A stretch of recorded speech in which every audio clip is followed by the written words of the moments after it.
Hello साथियों, कैसे हो आप सब। मैं आशा करता हूं कि आप सब अच्छे होंगे और अच्छे से पढ़ाई कर रहे होंगे। तो बच्चों, हम पढ़ रहे हैं फूड माइक्रोबायोलॉजी। आज उसके आगे हम स्टार्ट करते हैं वेरी वेरी इंपॉर्टेंट टॉपिक। इसमें बात करेंगे हम कि फूड कैसे ख़राब हो जाते हैं और वो क्यों ख़राब होते हैं। जब वो ख़राब होते हैं तो उनमें क्या क्या चेंजेस आता है, इसकी बात करेंगे। यानी कि आज का जो हमारा पॉइंट रहने वाला है, टॉपिक रहने वाला है, उसका नाम है फूड स्पोलिएस। स्पोलिएस का मीनिंग होता है खराब, खराब होना है। तो हम फूड माइक्रोबायोलॉजी पढ़ रहे हैं, जिसका फादर एविलियो वैन हॉक है, जिसने सबसे पहले बैक्टीरिया को देखा था। और ये बैक्टीरिया ही मुख्य फूड स्पोलिएस को डिफाइन करने वाले हैं, यानी कि खराब करने वाले ऑर्गेनिज्म है। मैंने ऐसे नहीं कहा कि फूड को खराब करने वाला, स्पोलिएज करने वाला बैक्टीरिया ही एकमात्र माइक्रो ऑर्गेनिज्म है। इसका एक दोस्त, बड़ा पक्का अच्छा मित्र, जिसे हम फंजाई के नाम से जानते हैं, वो भी है। तो आज की जो हेडिंग रहने वाली है उसे हम कहेंगे फूड स्पोलिएज। क्या है बच्चों? फूड स्पोलिएज है। आज का मेन जो पॉइंट है उसे हम कहते हैं फूड स्पोलिएज। स्पोलिएज यानी कि भोजन खराब। फूड यानी कि खाद्य, भोजन, और क्या बोलते हो, हम कहते हैं खराब। स्पोलिएज का मतलब खराब है बच्चों, याद कर लेंगे आप इसका मीनिंग। ठीक है, मैं स्पोलिएज ही बोलूँगा ज़्यादातर, तो आप कंफ्यूज ना होएं और पूरा फोकस आपका बोर्ड पे रहना चाहिए। तो मैंने कहा फूड स्पोलिएज आज हमारा मेन पॉइंट है। और फूड स्पोलिएज यानी कि कौन सा वो फूड है, फूड तो बहुत प्रकार के होते हैं, वो कौन सा फूड है जो खराब होता है, जिसकी सबसे ज़्यादा ज़रूरत होती है, उसे हम मिल्क कहते हैं, दूध कहते हैं। तो आज हम जो फूड स्पोलिएज में डिस्कस करेंगे वो है प्यारे बच्चों मिल्क है। क्या है? मिल्क है, या फिर इसे ही कहते हैं दूध कहते हैं। क्या कहते हैं? दूध कहते हैं। तो मैंने कहा दूध यानी कि मिल्क की बात कर रहे हैं। तो बच्चों देखिएगा, मिल्क को कंप्लीट फूड माना जाता है। मिल्क को क्या माना जाता है?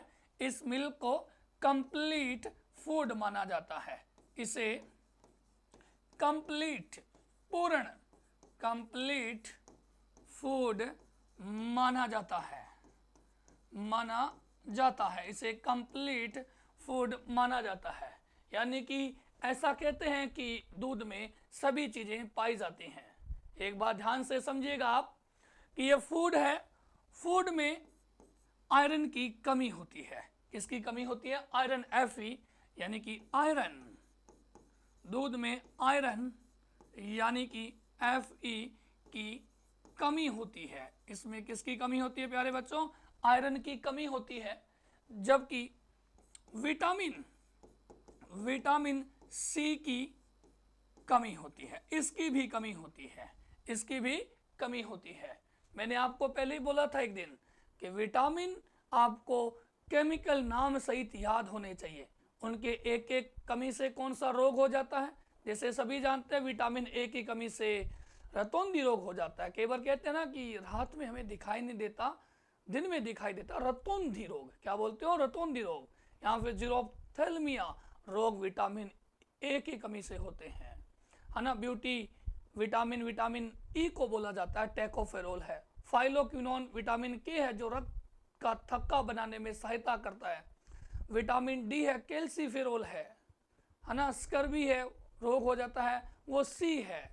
ठीक है, ऐसे थायमिन है, नियासिन है, फोलिक एसिड है। आप इन सब के नाम याद कर लेंगे। ठीक है, हम कोशिश करेंगे फूड माइक्रोबायोलॉजी में पढ़ा दें, और जरूरत पड़ी तो एक बार बायोलॉजी में भी पढ़ा दें आपको, ताकि अच्छे से रिवाइज हो जाए। हम पढ़ रहे हैं फूड स्पोलिएज, और फूड स्पोलिएज में हम पढ़ रहे हैं मिल्क। और मिल्क को कंप्लीट फूड समझा जाता है जिसमें आयरन और विटामिन सी की कमी रहती है। अगर आपसे पूछे कि विटामिन की पीएच क्या होगी बच्चों, विटामिन की पीएच 6.4, कभी कभार 5 भी लिख देता है, 6.8 के बीच में होती है। इसका मतलब दूध हल्का सा अम्लीय है, हल्का सा अम्लीय है। कोई फिक्स पीएच नहीं है, परंतु रेंज रहती है दूध की, वो इसके बीच में है। 6.4 से लेकर 6.8 के बीच में इसकी रेंज रहती है।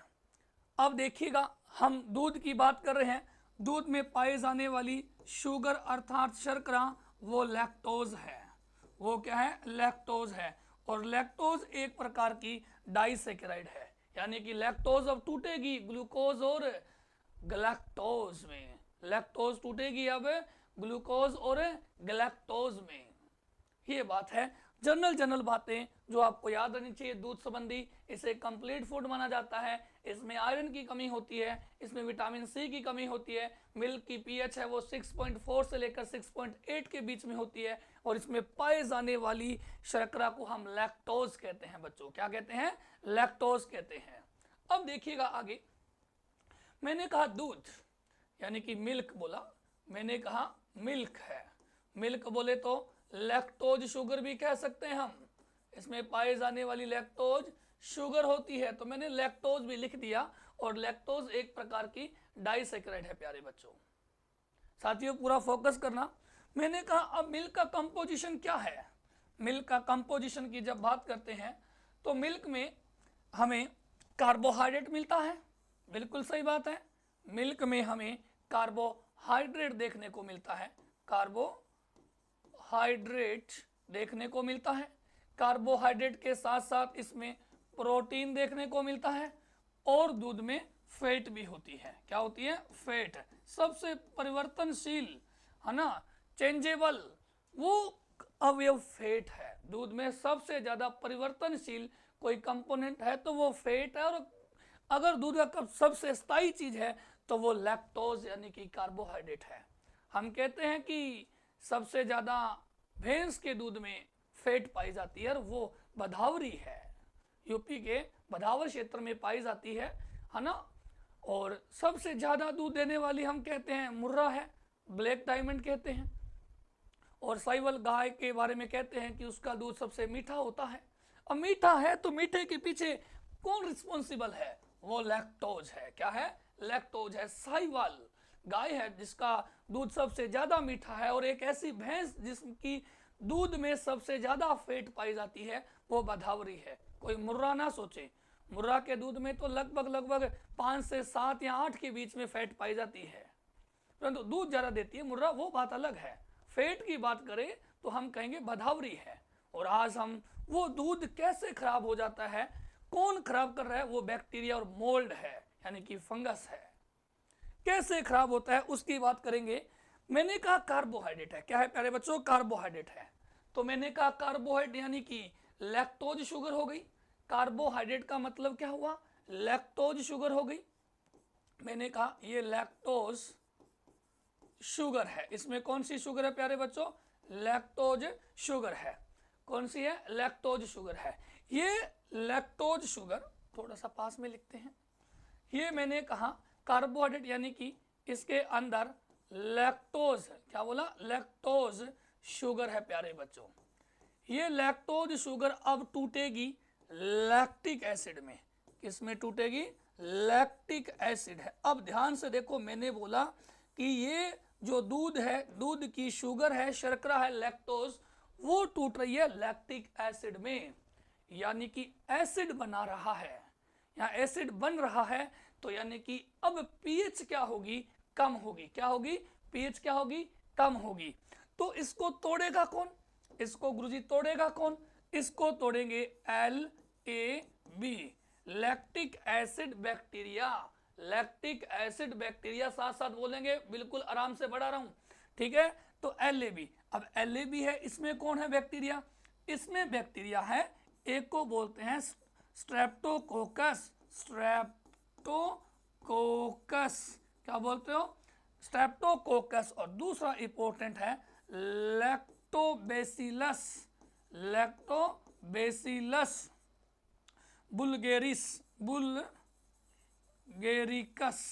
बुल्गेरिकस, पूरा नाम बोलेंगे, लैक्टोबैसिलस बुल्गेरिकस, लैक्टोबैसिलस बुल्गेरिकस। ये दो बैक्टीरिया हैं जो इसको तोड़ देंगे लैक्टिक एसिड में। अब लैक्टिक एसिड में टूटा है तो आगे किस में बदलेगा? ये मतलब कि कर्ड में बदल गया। कर्ड बोले तो दही में बदल गया, है ना। लैक्टिक एसिड आगे किस में बदल गया?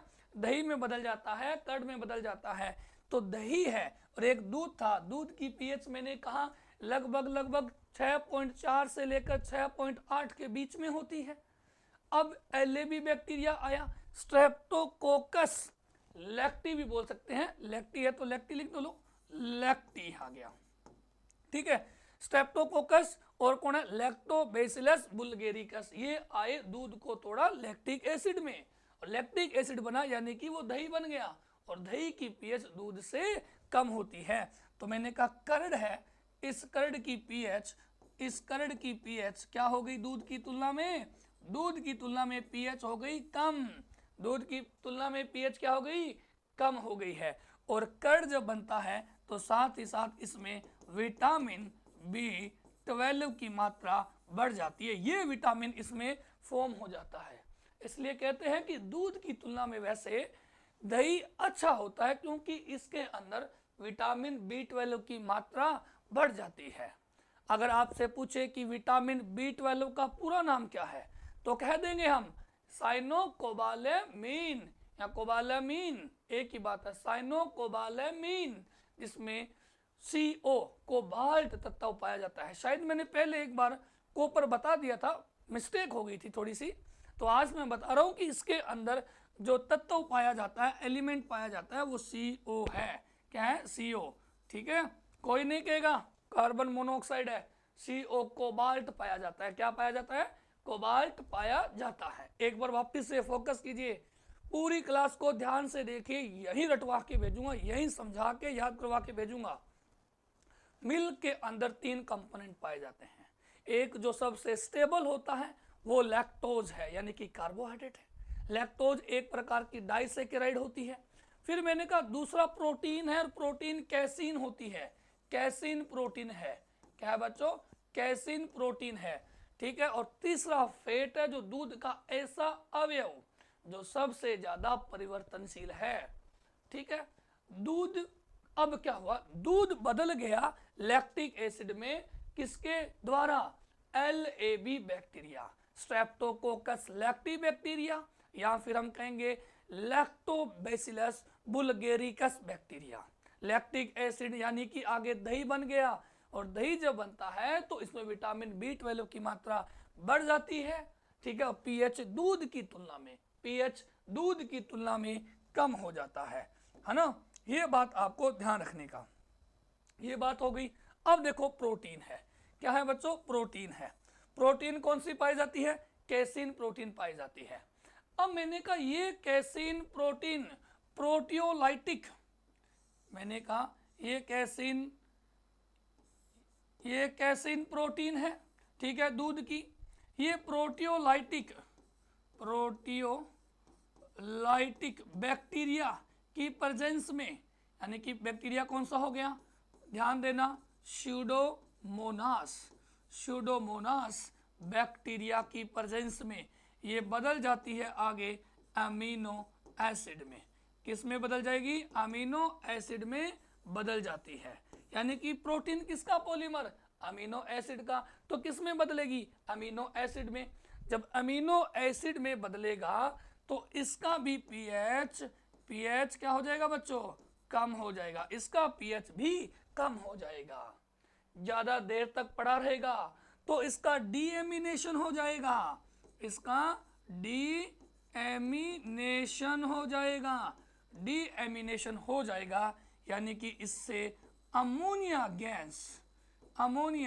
गैस उत्पन्न होगी। कौन सी गैस उत्पन्न हो जाएगी, अमोनिया गैस उत्पन्न होगी, यानी कि प्रोटीन टूटता है, प्रोटियोलाइटिक बैक्टीरिया यानी कि स्यूडोमोनास बैक्टीरिया, प्रोटीन टूटी, अमीनो एसिड से आगे डीएमिनेशन होकर बन जाता है अमोनिया गैस। कौन सी गैस बन गई, अमोनिया गैस बन जाती है, ठीक है। आगे देखिएगा, फैट है, क्या है प्यारे बच्चों, फैट है, ठीक है। फैट के बारे में देखिएगा, मैंने कहा सबसे ज्यादा परिवर्तनशील है। अब देखो ये फैट टूटेगी, अब ये फैट टूटेगी, प्रोटियोलाइटिक, ये ध्यान देना, प्रोटियोलाइटिक, ये क्या हो जाएगा, पॉलीलाइटिक, क्या हो जाएगा, polylytic bacteria that is pseudomonas, pseudomonas, और ये एंजाइम रिलीज करेंगे, ये एंजाइम रिलीज करेंगे और वो एंजाइम होगा लाइपेज, लाइपेज एंजाइम होगा, और ये दूध को तोड़ देगा आगे ट्राइग्लिसराइड में, और ट्राइग्लिसराइड आगे किस में टूटेगी, फैटी एसिड में, है ना, फैटी एसिड में टूट जाएगा, प्लस ग्लाइसरोल में, ग्लाइसरोल में टूट जाएगा। मोनोमर तो यही है, आखिर फैट के मोनोमर तो यही है। स्वाभाविक सी बात है कि मैं जनरली सीधा कहूं कि फैट किस में टूटेगा, तो मैं कहूंगा फैटी एसिड और ग्लाइसरोल में टूटेगा। ये बात समझे कि नहीं समझे? ये तीन चीज है, ऐसे ऐसे टूटेगा। जब अमोनिया गैस प्रोटीन के थ्रू बनेगी तो मैं कहूंगा कि अब दूध में से बदबू आने लगती है। ठीक है बच्चों, तो ये लिखिएगा। ठीक है, मैं साइड हो जाता हूं। हाँ लिखिएगा, ध्यान से साफ साफ लिखेंगे, ठीक है, कोई गलती ना करें।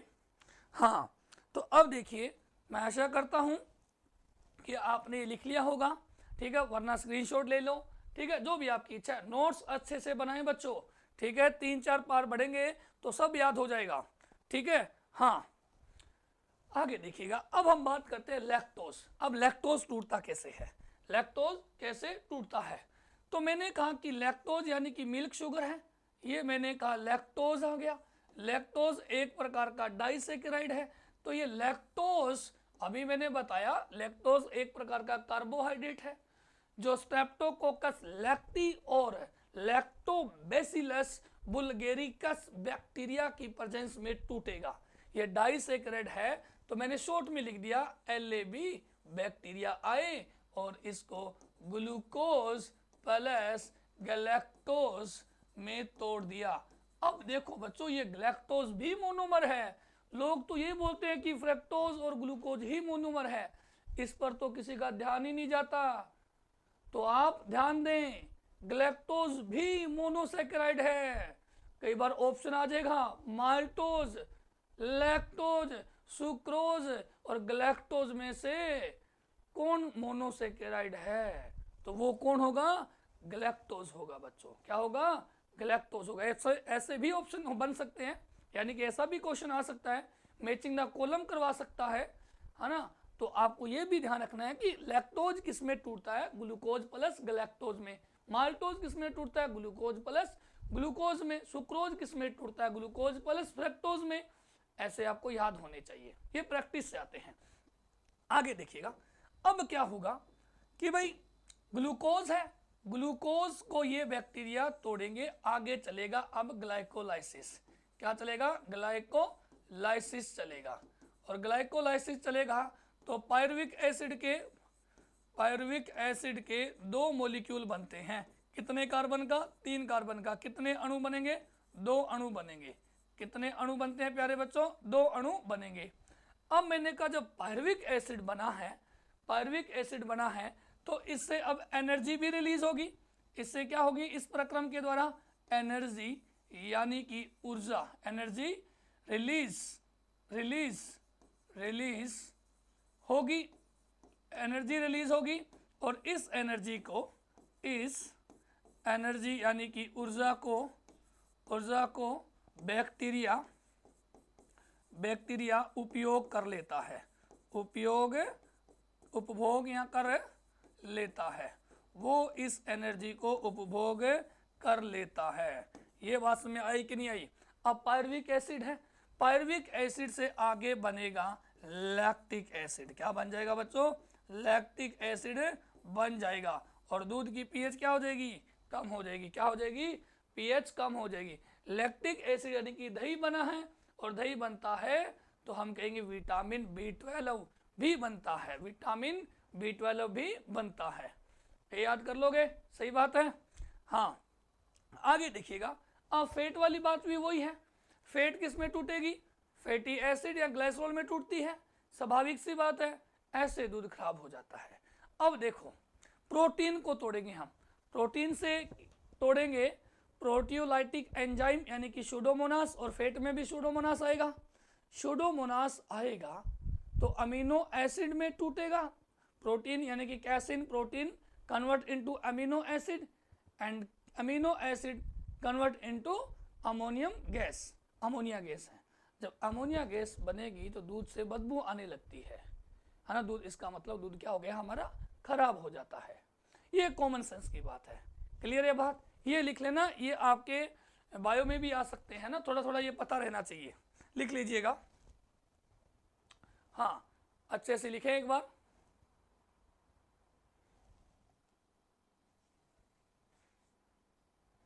लिखा बच्चों? हाँ लिख लिया होगा आई मीन। हाँ अब देखिए बच्चों, अब एक नई हेडिंग जिसका नाम है फर्मेंटेशन। किण्वन तो आप सुना होगा, किण्वन तो बहुत पॉपुलर टर्म है, आपने बचपन में भी पढ़ा होगा। आज उसी किण्वन की बात करने वाले हैं। देखिएगा नया हेडिंग जिसका नाम किण्वन है बच्चों। किण्वन, किण्वन यानी कि फर्मेंटेशन है। क्या है बच्चों? फर्मेंटेशन, किण्वन है। अब किण्वन क्या है? किण्वन क्या है आपसे कोई पूछे, किण्वन एक जैव रासायनिक प्रक्रिया है जिसके अंदर फूड को तोड़ा जाता है, लैक्टिक एसिड और अल्कोहल में तोड़ा जाता है। आपने देखा होगा कि अपने घर पे तो किण्वन करवाते रहते हैं, थोड़ा बहुत मामूली होता है, जो इसमें कंपनियों में बड़े बड़े कंटेनर होते हैं जिनके अंदर फर्मेंटेशन होता है, फर्मेंटेशन होता है। उन कंटेनरों को बोलते हैं फर्मेंटर। क्या बोलते हो? किण्वक। क्या बोलते हो? किण्वक यानी कि फर्मेंटर बोलते हैं। यानी कि जिनके अंदर किण्वन की प्रक्रिया हो रही है वो बड़े बड़े बर्तन, वो बड़े बड़े बर्तन फर्मेंटर कहलाते हैं। क्या कहलाते हैं? फर्मेंटर कहलाए जाते हैं। ठीक है, अब देखिएगा ये क्या है किण्वन? यह एक जैव रासायनिक, किण्वन क्या है बच्चों? जैव रासायनिक प्रक्रिया है, जैव रासायनिक प्रक्रिया है जिसमें कार्बोहाइड्रेट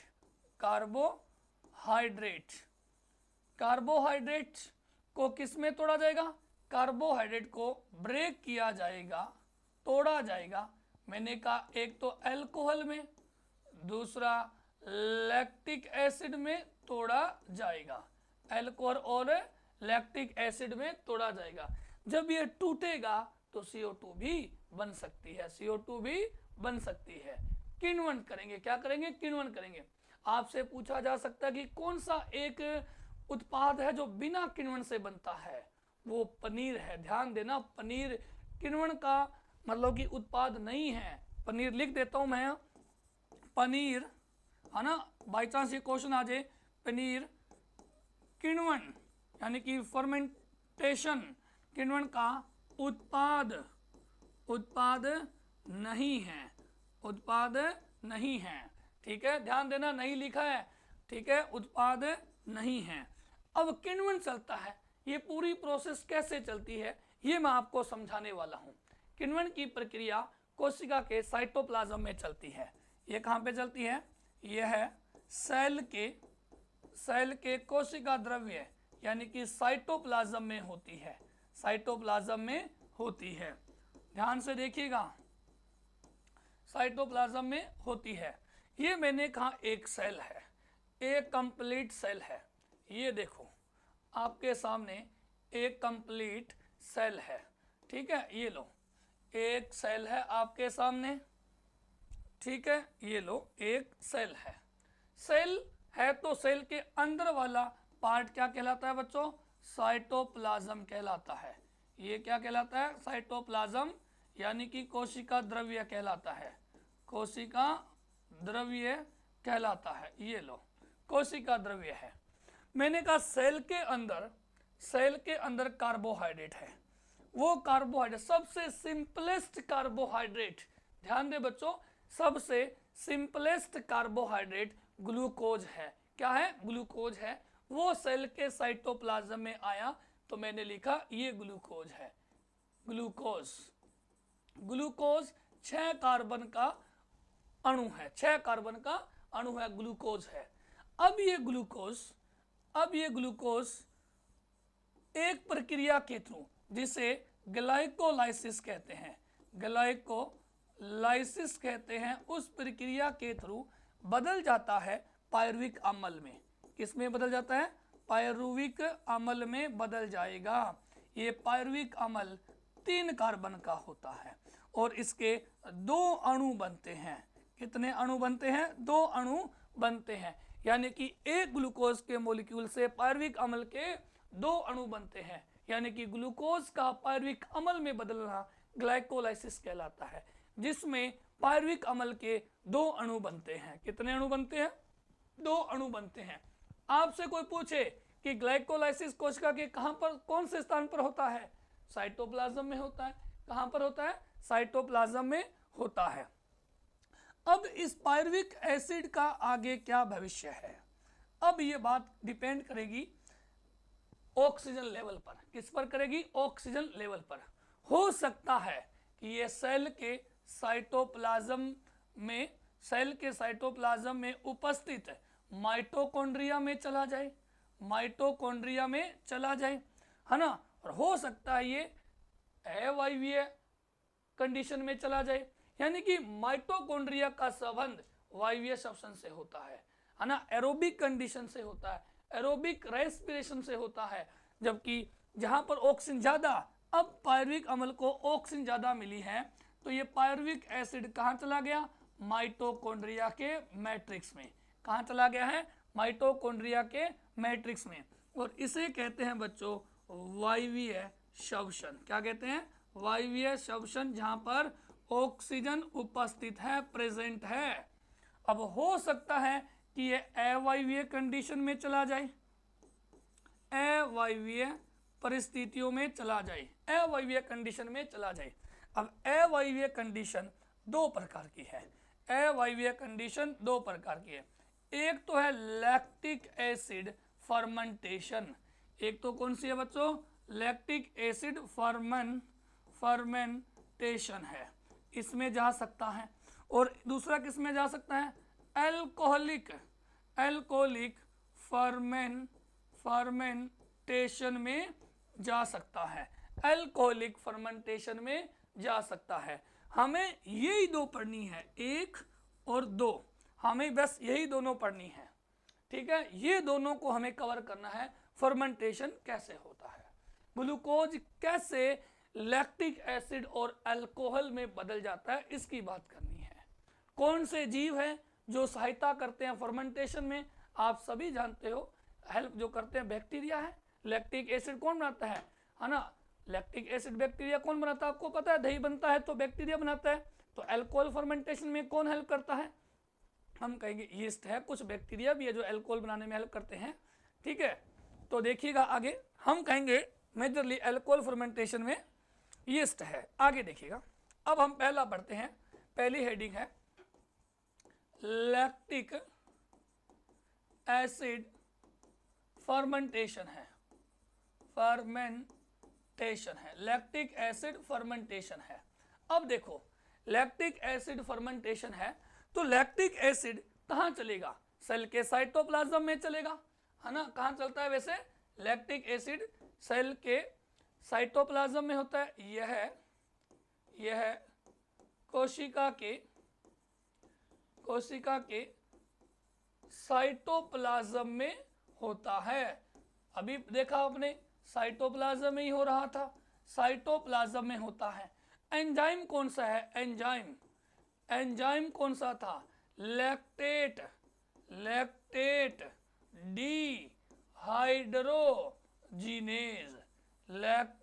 डिहाइड्रोजीनेज है। क्या आप जानते हैं कि एंजाइम टर्म किसने दिया था? एंजाइम टर्म कुहेने ने दिया था। किसने दिया था? कुहेने ने दिया था। और पहला खोजा गया एंजाइम जाइमेज है। आपसे कोई पूछ ले कि दुनिया में पहला एंजाइम कौन सा खोजा गया था, तो हम कह देंगे वो जाइमेज है। क्या कह दोगे? जाइमेज है।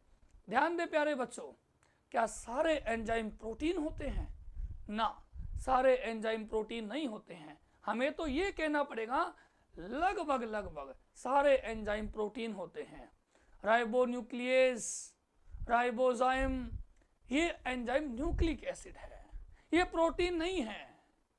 तो सारे 100% एंजाइम प्रोटीन नहीं होते हैं, हम कहेंगे 99% है। 99% एंजाइम प्रोटीन होते हैं। तो वापस लौटे टॉपिक पर, लैक्टिक एसिड फर्मेंटेशन है ना, इसका एंजाइम है लैक्टेट डिहाइड्रोजिनेस। क्या है? Lactate dehydrogenase. ये किस में होता है? यह है prokaryotic organism, prokaryote and eukaryote दोनों जीवों में उपस्थित, दोनों जीवों में उपस्थित, चाहे प्रोकैरियोट हो चाहे यूकैरियोट हो, दोनों में उपस्थित है। वो भी साइटोप्लाज्म में, जिसका एंजाइम लैक्टेट डिहाइड्रोजिनेस है। वेरी वेरी इंपॉर्टेंट बात कि इसमें CO2 नहीं बनती है, इसमें CO2 नहीं बनती है। वेरी वेरी इंपॉर्टेंट बात है ना। आपसे पूछा जाएगा वो कौन सा फर्मेंटेशन है, वो कौन सी रिएक्शन है जिसमें CO2 नहीं बनती है? वो लैक्टिक एसिड फर्मेंटेशन है। इसमें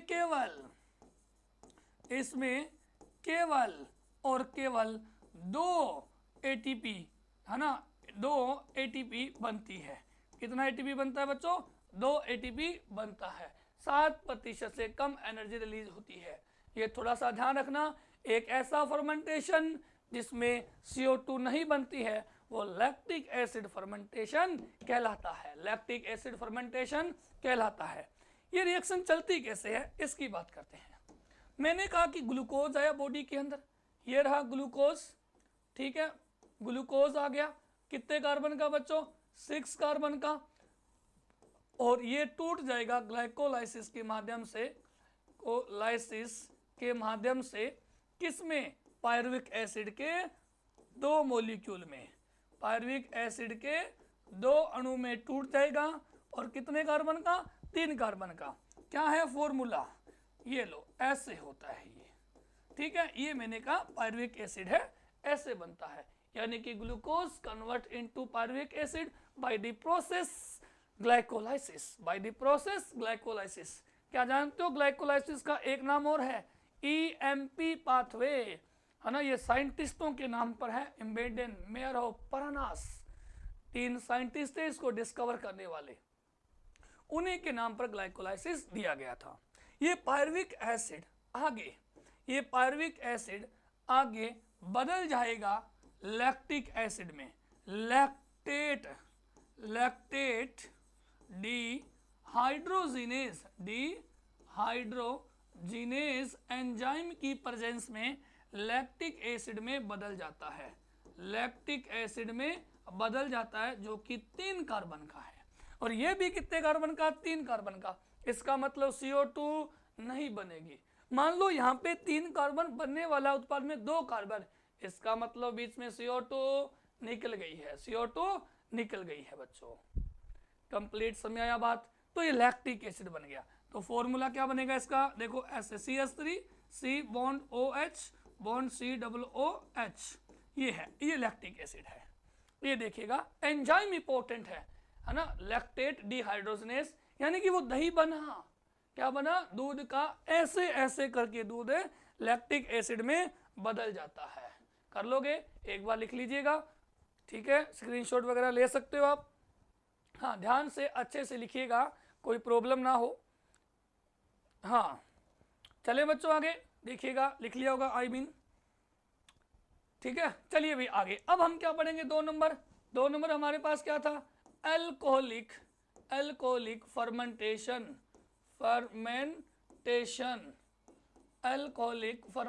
है, ठीक है। अल्कोहलिक फर्मेंटेशन की बात करते हैं कि ये कैसे होता है। अब देखिएगा, चीजें तो वही रहेगी।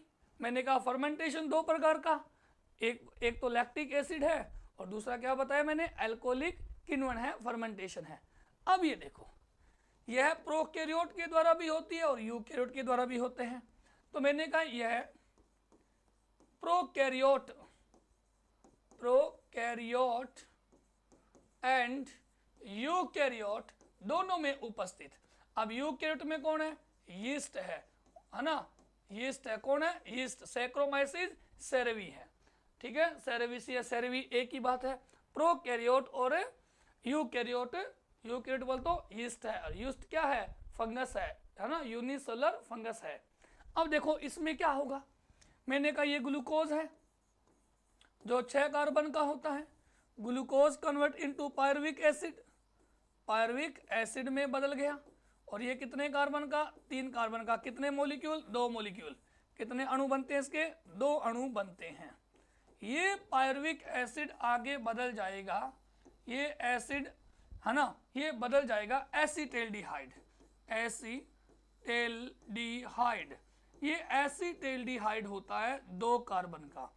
इसका मतलब क्या हुआ? इसका मतलब हुआ कि बीच में कहीं एक कार्बन रिलीज हो गया, बीच में एक कार्बन कहीं रिलीज हो गया, एक कार्बन कहीं रिलीज हो गया। तो मैंने कहा कि वो कार्बन हमेशा CO2 के रूप में मुक्त हो गया, वो CO2 के रूप में मुक्त हो गया। और यहाँ पर पायरुवेट एंजाइम का नाम पायरुवेट डीकार्बोक्सिलेज, डीकार्बोक्सिलेज, क्योंकि CO2 निकली है किससे? पायरुवेट से, तो नाम पड़ गया पायरुवेट डीकार्बोक्सिलेज, डीकार्बोक्सिलेज। आगे एसीटेल्डिहाइड, ये बदल जाता है अल्कोहल में, ठीक है, किस में बदल जाएगा? अल्कोहल में, C2H5OH, ये है बच्चों अल्कोहल में। किस में बदल गया? अल्कोहल में। और एंजाइम का नाम क्या आएगा? Alcoholic dehydrogenase. एंजाइम का नाम क्या आया? Alcoholic dehydrogenase, alcoholic dehydrogenase, alcoholic dehydrogenase, जिसका कोफैक्टर है बच्चों जिंक। कौन है? जिंक है। अब बताओ अल्कोहलिक फर्मेंटेशन में CO2 मुक्त हुई कि नहीं हुई? इसमें CO2 मुक्त होती है, CO2 मुक्त होती है। वो कौन सा किण्वन है जिसमें CO2 मुक्त होती है? वो है अल्कोहलिक फर्मेंटेशन इम्पोर्टेंट, जबकि लैक्टिक एसिड फर्मेंटेशन में CO2 मुक्त नहीं होती है। एक और भी है, ग्लाइकोलाइसिस में भी CO2 मुक्त नहीं होती है, क्योंकि ये कितने कार्बन का? 6 कार्बन का। ये कितने कार्बन का? 3 कार्बन का। पर कितने मॉलिक्यूल? 2 मॉलिक्यूल। तो कुल मिला के 6 कार्बन यहाँ है, 6 कार्बन यहाँ है, तो CO2 निकली नहीं। अगर CO2 निकल जाता, इसका मतलब है कि एक कार्बन कम हो जाता। यहाँ तो कार्बन कम हुआ ही नहीं, जब नहीं हुआ तो CO2 भी रिड्यूस नहीं हुई है, ठीक है, ध्यान दे लोगे, पक्की बात है। तो लैक्टिक एसिड फर्मेंटेशन में CO2 मुक्त नहीं होती है, जबकि अल्कोहलिक फर्मेंटेशन में CO2 मुक्त होती है बच्चों। ये एंजाइम के नाम भी ध्यान रखना। वो उधर अल्कोहल बना दी पीने वाली, जो पीते हैं ना लोग, वो यही पीते हैं, C2H5OH, यही पीने वाली, ठीक है। चलो फिर आगे चलें बच्चों। हाँ, आवाज आ रही है प्रॉपर? बिल्कुल सही है। तो देखिएगा, मैं आशा करता हूं कि यहां तक आपको अच्छे से समझ आया होगा। एक बार वापस देख लीजिएगा क्या क्या पढ़ लिया हमने। हमने बात की मिल्क स्पोलिएज, यानी कि दूध खराब होता है, वो कैसे होता है। पहले हमने दूध के फीचर पढ़े। मैंने कहा ये कंप्लीट फूड माना जाता है। क्या माना जाता है? कंप्लीट फूड माना जाता है, ठीक है, कंप्लीट फूड है। क्या है? कंप्लीट फूड माना जाता है। परंतु दूध में आयरन की कमी होती है और विटामिन सी की कमी होती है, ठीक है, जिसका pH 6.4 से लेकर 6.8 होता है। शर्करा इसकी लैक्टोज है, डाइसैकेराइड है। और फिर मैंने कहा कि मिल्क अथवा लैक्टोज, इसमें carbohydrate, lactose sugar convert into lactic acid by the streptococcus lactibacteria और लैक्टोबैसिलस बुल्गेरिकस, ठीक है, ये बैक्टीरिया पाए जाते हैं। तो इनको तोड़ते हैं। प्रोटीन है, प्रोटीन में कैसिन प्रोटीन है, वो प्रोटियोलाइटिक है, ठीक है। सुडोमोनास बैक्टीरिया आएगा, प्रोटीन को मोनोमर यानी कि अमीनो एसिड में तोड़ेगा और ज़्यादा देर पड़ा रहेगा तो amino acid convert into ammonia, ठीक है, इसमें बदल जाएगा। फैट टूटती है फैटी एसिड और ग्लाइसरॉल में, पहले ट्राइग्लिसराइड में, बाय द पोलीलाइटिक बैक्टीरिया यानी कि सुडोमोनास है। आगे देखिएगा, फिर मैंने कहा कि लैक्टोज LAB बैक्टीरिया की प्रेजेंस में ग्लूकोज गैलेक्टोज भी मोनोमर है। और फिर मैंने कहा कैसे ये लैक्टिक एसिड में कन्वर्ट होता है। जब ये प्रोसेस चलती है तो इसमें एनर्जी निकलती है, वही एनर्जी बैक्टीरिया यूज कर लेता है, वही एनर्जी बैक्टीरिया यूज कर लेता है। फिर मैंने कहा किण्वन क्या है, एक जैव रासायनिक प्रक्रिया है जिसमें carbohydrate convert into alcohol and lactic acid है। ये 2 कार्बन का और ये 3 कार्बन का। ठीक है, पनीर एक किण्वन का उत्पाद नहीं है, पनीर एक किण्वन का उत्पाद नहीं है। यह सेल के साइटोप्लाज्म में चलते हैं, तो वो मैंने प्रोसेस बताई आपको ऐसे ऐसे। और फिर लैक्टिक एसिड फर्मेंटेशन देखा, इसके एंजाइम का नाम लैक्टेट डिहाइड्रोजिनेज है, लैक्टेट डिहाइड्रोजिनेज है। और लैक्टिक एसिड फर्मेंटेशन में CO2 नहीं बनती है और ग्लाइकोलाइसिस में भी CO2 नहीं बनती है। ये बात ध्यान रखेंगे, ग्लाइकोलाइसिस में भी CO2 नहीं बनती है। आगे देखिएगा, आगे ये लैक्टिक एसिड वाली बात कहानी है आपके सामने है। फिर ये अल्कोहल वाली जिसमें CO2 मुक्त होती है। फिर आगे देखिएगा माइक्रो ऑर्गेनिज्म। ठीक है, हाँ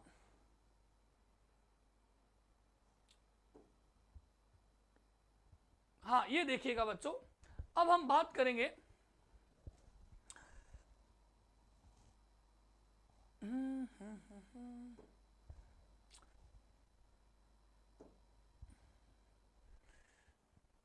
डेयरी फर्मेंटेशन। नई हेडिंग डेयरी मेंटेशन है। डेयरी फर्मेंटेशन एक नई हेडिंग है बच्चों। अब ये ध्यान से देखेंगे डेयरी फर्मेंटेशन क्या है। अब डेयरी की बातें होगी, जो भी होगी, डेयरी जानते हो आप, है ना। डेयरी का संबंध दूध है, पनीर है, यानी कि दूध और दूध से बनने वाले उत्पादों की बात होगी। छोटा सा पॉइंट है, सारी बातें यही आएगी। थोड़ा सा हटके जो याद करनी है वो आपको याद कर लेनी है, सीधी बात। ठीक है, फर्मेंटेशन की बात कर रहे हैं, डेयरी के फर्मेंटेशन। अब देखो, मैंने कहा कि डेयरी की बात चल रही है तो ये भी एक बायोकेमिकल प्रोसेस है, एक बायोकेमिकल प्रोसेस है। क्योंकि बायो का मतलब होता है जीव, यानी कि जीवन। क्या होता है? जीवन होता है। और जीवन है तो कोई ना कोई जीव आएगा, और जीवों के द्वारा अगर कोई प्रोसेस होगा तो बायो, है ना। केमिकल, केमिकल मतलब जो फूड है उसकी केमिकल प्रॉपर्टी भी चेंज हो जाएगी। तो माइक्रो ऑर्गेनिज्म से लैक्टोज, है ना, लैक्टोज को बोलते हैं हम मिल्क शुगर। क्या कहते हैं? मिल्क शुगर के द्वारा लैक्टिक एसिड और ऑर्गेनिक कंपाउंड में तोड़ देते हैं। सही बात है, बिल्कुल सही बात है।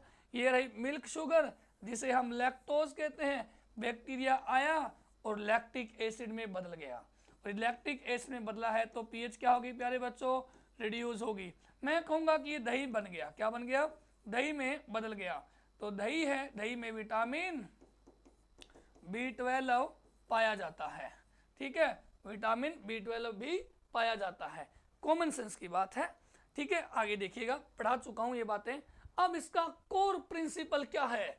डेयरी फर्मेंटेशन का कोर प्रिंसिपल क्या है? लैक्टिक एसिड फर्मेंटेशन है। क्या है? लैक्टिक एसिड फर्मेंटेशन है, पढ़ा चुका हूं। देखो, मिल्क के फर्मेंटेशन का मुख्य कारण लैक्टिक एसिड बैक्टीरिया है। हाँ, हमें पता है लैक्टिक एसिड बैक्टीरिया। तो मैं कह दूं जिसे हम LAB कहते हैं। तो एक का नाम क्या है बच्चों? स्ट्रेप्टोकोकस। क्या कहते हो? स्ट्रेप्टोकोकस लैक्टी। और दूसरे का नाम लैक्टोबैसिलस। क्या बोलते हो? बैसिलस बुल्गेरिकस बैक्टीरिया है। बुल्गेरिकस बैक्टीरिया है। ये बैक्टीरिया लैक्टोज को हाइड्रोलेज करके, क्या करके? हाइड्रोलेज करके ग्लूकोज एंड गैलेक्टोज बनाते हैं और अंत में लैक्टिक एसिड में परिवर्तित हो जाते हैं। सही बात है, ये तो मैंने पढ़ा दिया। ठीक है, वही बात है कि लैक्टोज है और वो किस में बदल गया? लैक्टिक एसिड में बदल गया। ठीक है, लैक्टिक एसिड में बदल गया। ये बात तो याद है ना, है ना। कौन से bacteria? LAB bacteria. LAB bacteria कौन सा? स्ट्रेप्टोकोकस लैक्टी और लैक्टोबैसिलस बुल्गेरिकस, 2 बैक्टीरिया है ना। आगे देखिएगा, अब देखो आगे की पॉइंट क्या है, की पॉइंट क्या है इसके, जब लैक्टिक एसिड बनता है तो मिल्क का पीएच कम हो जाता है। हम जानते हैं सर, बिल्कुल वेरी सिंपल बात, बिल्कुल सही है। एसिडिक वातावरण की वजह से मिल्क प्रोटीन, जिसे हम कैसीन कहते हैं, स्कंदित होकर दही में बदल जाती है। यस, ये बात इंपॉर्टेंट है।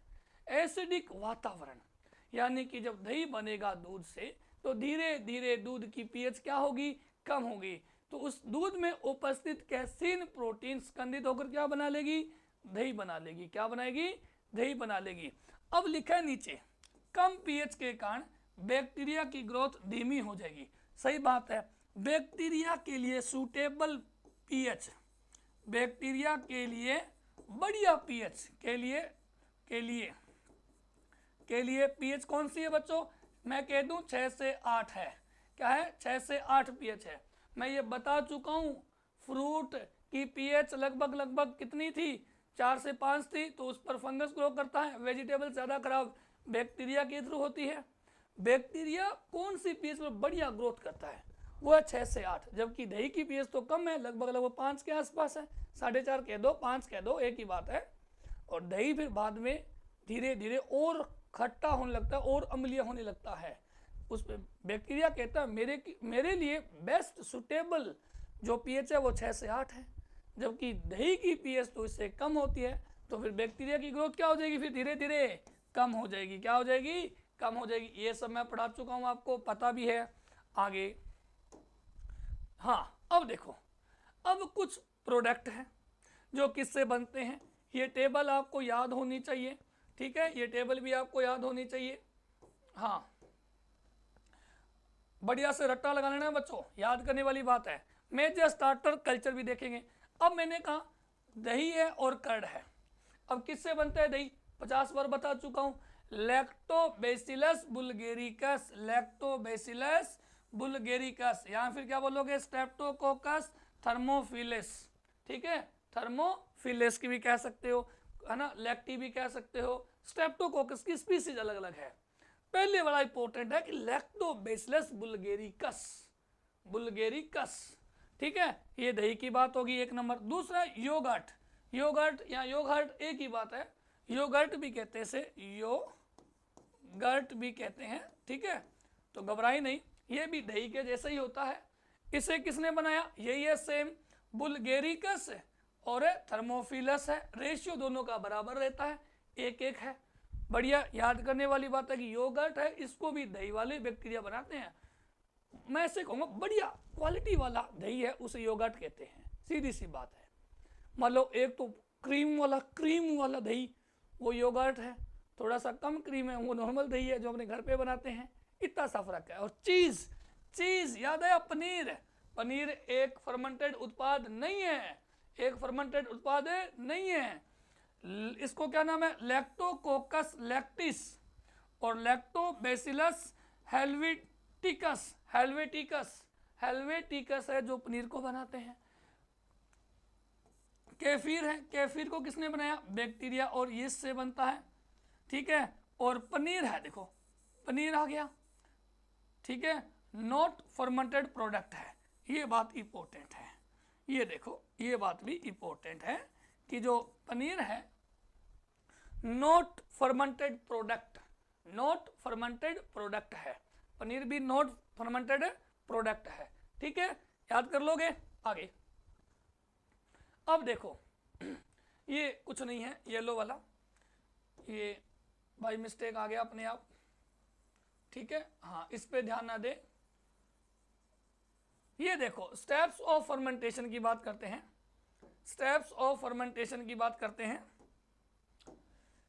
पहला स्टेप क्या है, पास्चुराइजेशन। अब पास्चुराइजेशन करते हैं, अब हम फर्मेंटेशन करने के लिए क्या करते हैं, पास्चुराइजेशन करते हैं सबसे पहले। अब देखो अपने सबसे पहले दूध को क्या करते हैं, गर्म करते हैं, ताकि जो अनवांटेड बैक्टीरिया, देखो घर पे भी अपने दही जमाने से पहले क्या करते हैं, याद करो, हम घर पे भी यही करते हैं, दूध का दही जमाना है तो पहले दूध को बढ़िया से गर्म करेंगे ताकि जो अवांछनीय बैक्टीरिया है वो क्या हो जाए, खत्म हो जाए और प्रोटीन डीनेचर हो जाए, प्रोटीन क्या हो जाए, डीनेचर हो जाए ताकि अच्छा टेक्सचर बने, बनावट बने। ठीक है, ये ध्यान रखना है। फिर आगे है इनकुलेशन। पहला क्या है, पास्चुराइजेशन प्रोसेस। दूसरी क्या है, इनकुलेशन प्रोसेस। इनकुलेशन प्रोसेस, पहली पास्चुराइजेशन, दूसरी इनकुलेशन। मिल्क को ऑप्टिमम टेम्परेचर पर, एक ऑप्टिमम टेम्परेचर पर थोड़ा ठंडा किया जाता है। ठीक है, ताकि उसमें जावन मिला सके। अपने में से करते हैं, घर पे मदर को देखा होगा, मम्मी को। आज ये भी ध्यान रखें, आज मदर डे है। ठीक है, थोड़ा सा ध्यान रखें, है ना। आज क्या तारीख है, मई है। ठीक है, एक बात सुने, वापस पॉइंट पे आते हैं। मैंने कहा इनकुलेशन, पहले घर पे क्या करते हैं मदर, दूध को गर्म करते हैं, फिर इसको कुछ देर के लिए ठंडा होने देते हैं। वो ऑप्टिमम टेम्परेचर पर ठंडा होने देते हैं। ठंडा होने देता है, फिर मदर क्या करते हैं, उसमें जावन लगा देते हैं। जावन बोल तो कोई छाछ है वो मिला देंगे, या फिर उसमें कोई दही है तो वो मिला देंगे, थोड़ा चम्मच 2 चम्मच मिला देते हैं। तो वो टेम्परेचर क्या है, लगभग कितना, 30 से 45 के बीच होना चाहिए। थोड़ा ठंडा करके उसमें स्टार्टर कल्चर यानी कि जावन या जामन भी बोलते हैं, मिला देते हैं। सही बात है। पहला पास्चुराइजेशन करते हैं, इनकुलेशन करते हैं, और उसके बाद हम क्या करते हैं बच्चों, 3 नंबर स्टेप क्या करते हैं हम, और ये 4 नंबर 3 इनक्यूबेशन। अब देखो इनक्यूबेशन, पहले ठंडा किया, इनकुलेशन, अब उसको रात भर पड़े रहने दो। रात में जमाते हैं अपने तो मिल्क को एक स्थायी तापमान पर रखा जाता है ताकि अच्छे से माइक्रोब्स ग्रो करे, मल्टीप्लाई कर सके। तो यही तो करते हैं हम। दूध में जामन डाला और उसको फिर जो अपने बर्तन होता है दही वाला, दूध वाला, उसको रखे देने देते हैं, बढ़िया से ढक देते हैं। अब ढकते क्यों है, ताकि वो जल्दी जल्दी ठंडा ना हो। अब जल्दी ठंडा नहीं होगा तो लंबे टाइम तक एक जैसा टेम्परेचर रहेगा, तो उस टेम्परेचर पर माइक्रोब्स अच्छे से वृद्धि करेंगे। कौन से, LAB, है ना, LAB अच्छे से ग्रोथ करेंगे, और धीरे धीरे कैसीन प्रोटीन को सुगंधित करके दही में कन्वर्ट कर देंगे। और लास्ट में क्या, कूलिंग। दही बन जाता है तो फिर हम उसको बाद में कहाँ रख देते हैं, फ्रिज में, है ना, कूल किया जाता है। कूलिंग, ठंडा करने के लिए बर्फ पे रख दो, एक ही बात है। अम्लीय प्राप्त हो जाए, एक वांछनीय डिजायर्ड अम्लीयता प्राप्त हो जाए, तो फर्मेंटेशन को रोकने के लिए, आगे ना हो तो फिर उत्पाद को कूल किया जाता है, ठंडा किया जाता है। अगर अब दही बन गया, आपने टेम्परेचर को कम नहीं किया तो दही खट्टा होता जाएगा और लैक्टिक एसिड बनता जाएगा। ठीक है, तो ये बात ध्यान रखें, कूलिंग है, क्या है, कूलिंग किया जाता है। ये 4 स्टेप आपको सीक्वेंस वाइज याद है। देखो, सबसे पहले पास्चुराइजेशन, उसके बाद में लास्ट में कूलिंग है, सबसे लास्ट में। ये तो ठंडा तो दही को लास्ट में किया जाएगा। अब बीच में इनकुलेशन और इनक्यूबेशन। इनकुलेशन का मतलब, मैंने कहा जावन मिलाना, तो जावन तो पहले मिलाएंगे। इनकुलेशन है तो जावन तो पहले मिलाएंगे। ठीक है, फिर इनक्यूबेशन, अब उसको बढ़िया से ढक के रख दो आप। ठीक है, तो ये बात ध्यान रखनी है। आगे देखिए, अब देखो दही और योगर्ट में क्या डिफरेंस है, दही और योगर्ट में क्या डिफरेंसेज है, इसकी बात कर रहे हैं, थोड़ा सा ध्यान रखना। योगर्ट, अब मैंने कहा बनाने की विधि, दही को बनाते हैं हम जावन लगा के, सही बात है, और इसको बनाते हैं विशिष्ट बैक्टीरिया जिसका नाम है लैक्टोबैसिलस बुल्गेरिकस। तो मैंने कहा है तो दही वैसे कोई ज़्यादा डिफरेंस नहीं है, उत्तम क्वालिटी का, बेस्ट क्वालिटी का दही है वो योगर्ट कहलाता है। खाने में ज़्यादा बढ़िया होता है, दही में वो फील नहीं आता जो योगर्ट में आता है। दूसरा, इनका टेक्सचर यानी कि बनावट कैसी होती है, दही थोड़ा सा पतला होता है, कभी कभार दानेदार होता है, ये गाढ़ा क्रीमी और चिकना होता है। बात तो वही है। स्वाद, अब स्वाद के लिए तो मरे जा रहे हैं, इसका थोड़ा सा हल्का खट्टा स्वाद है, ये कम खट्टा और स्थिर स्वाद वाला होता है तो वही, मोटी मोटी बात तो वही है, घुमा फिरा के। आगे प्रोबायोटिक गुण यानी कि अच्छे गुण, ये अच्छे बैक्टीरिया होते हैं, ये भी अच्छे होते हैं परंतु और ज़्यादा अच्छे होते हैं। हम ये नहीं कहते क्या कि यार दही खाने से पेट संबंधी बीमारियां सही हो जाती है, दही खाने से पेट संबंधी बीमारियां सही हो जाती है, अपने कहते भी तो हैं। वो क्यों कहते हैं, हमारे लिए तो योगर्ट ही तो दही है, दही और योगर्ट है, गाँव वालों के देसी लोग हैं तो कहते भी है अपने घर वाले के, बढ़िया दही को फेंट के पियो, गजब मज़ा आएगा। तो दही खाना चाहिए, उससे पेट संबंधी बीमारियां नहीं लगती है। और दही में विटामिन B12 भी है, B12 बढ़िया है, साइनोकोबालामिन जिसमें कोबाल्ट CO तत्व पाया जाता है। ये याद रहना चाहिए, आपके खोपड़े में बैठ जाना चाहिए। ठीक है ना। आगे आगे देखिएगा, बायोकेमिकल चेंजेस। अब दूध से दही बना रहे हैं तो क्या क्या चेंजेस होता है। मैंने कहा कि फर्मेंटेशन से सिर्फ एसिडिटी नहीं बढ़ती, उसके साथ साथ फ्लेवर भी बढ़ता है और अरोमा, अरोमा बोलते हैं सुगंध को, इसको बोलते हैं सुगंध को। अरोमा भी तो बढ़ती है, बढ़िया सुगंध आएगी, बढ़िया फ्लेवर आएगा। ये क्यों होता है? योगहट का एसिटाल्डिहाइड, योगहट का इसी गुण से आता है एसिटाल्डिहाइड। और मैंने कहा घी में सुगंध आती है, मक्खन में सुगंध आती है, वो डाई एसिटाइल की वजह से आती है। कभी देसी घी देखना, बढ़िया प्योर घी गाय का, डब्बे का ढक्कन खोलना, खोलते जोरदार बढ़िया मस्त सुगंध आएगी, वो डाई एसिटाइल के कारण आती है। ठीक है, डाई एसिटाइल इंपॉर्टेंट है। और आगे लिखा है प्रोटियोलाइसिस, प्रोटीन का अमीनो एसिड में टूटना जो पाचन क्षमता को बढ़ाता है, प्रोटियोलाइसिस।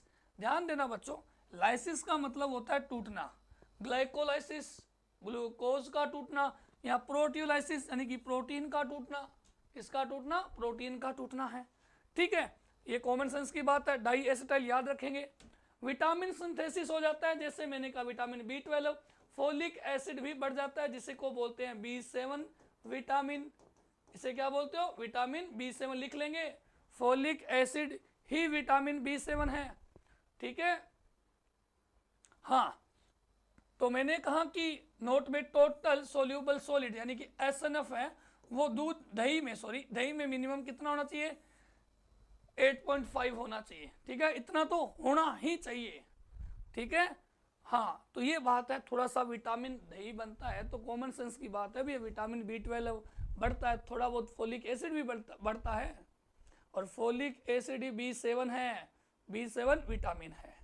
ठीक है बच्चों, तो आज का हमारा टारगेट पूरा हो चुका है। अब 1-2 क्लास और आएगी। ठीक है, उसके बाद हमारा फूड माइक्रोबायोलॉजी कंप्लीट हो जाएगा। एक बार अच्छे से नोट्स बनाएं, सुंदर सुंदर लिखें।